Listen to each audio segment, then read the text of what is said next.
Good afternoon, everyone. In this video, I will be discussing the priority scheduling algorithm, which is one of the CPU scheduling algorithms used in operating systems. Uh, Priority scheduling can be preemptive or non-preemptive. But for today's discussion, I will explain the non-preemptive priority scheduling. Okay, in this algorithm, the CPU selects the process based on priority level. And then the process with the highest priority is given the CPU first.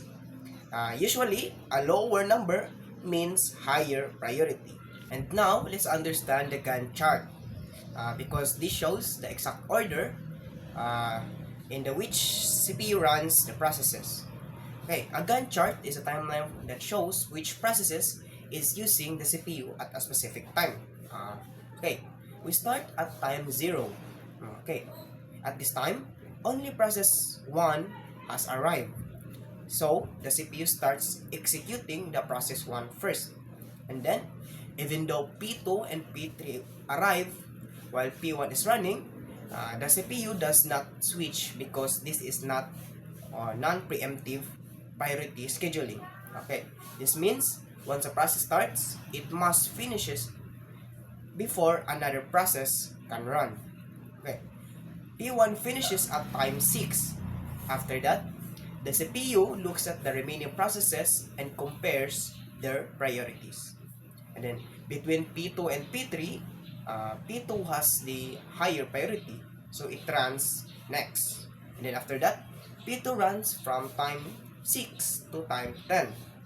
And after it finishes, P3 runs from time 10 to time 15. Now, let's calculate the waiting time. Okay, the waiting time is the total time a process waits in the ready queue before it starts running. Okay, to compute waiting time, we use the simple idea, which is waiting time equals start time minus the arrival time. And now, let's apply it to each process. We all know the process P1 arrived at time 0 and started at time 0. Since it started immediately, it did not wait. So, the waiting time of process 1 is 0. And then the process 2 arrived at time 1 but started running at time 6. So, waiting time is 6 minus 1, which is equals to 5.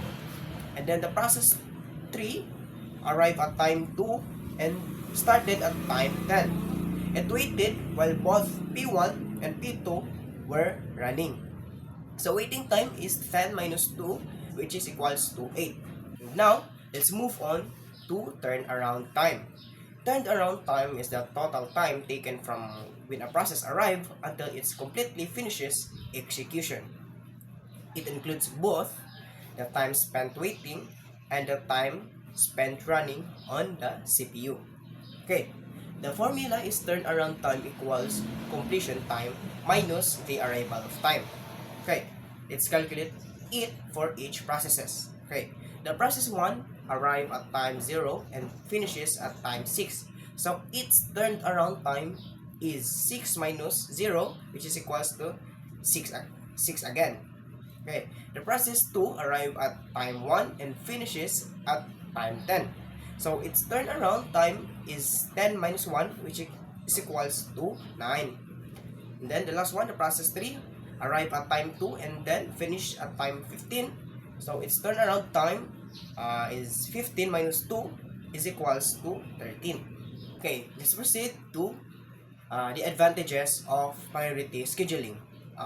One main advantage of priority scheduling is that it allows the system to focus on important processes first. And then if a process is very critical, it can be given a higher priority, so it runs earlier than others. This algorithm is easy to understand and implement, especially in the non-preemptive version. The rules are simple: check priorities and run the most important process. And then the priority scheduling is also useful for system level tasks where some jobs must be completed before others, such as operating system or background services. Priority scheduling also has some limitations. The biggest problem is starvation, because low priority processes may wait for a very long time or may never run at all if a higher priority processes keep arriving.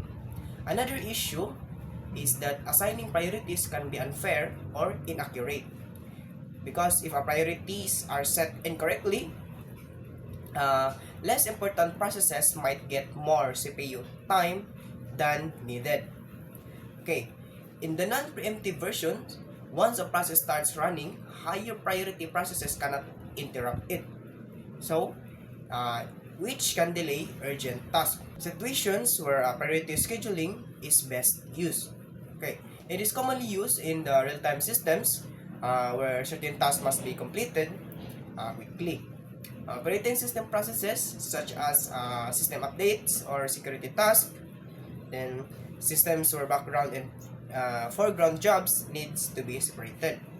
To reduce starvation, some systems are used technique called aging, where the priority of waiting processes is slowly increased over time. Priority scheduling selects processes based on their priority level. Higher priority processes are executed before lower priority ones. Compared to first come first serve, this algorithm considers importance, but compared to round robin, it may cause starvation. Overall, priority scheduling is useful when process importance matters.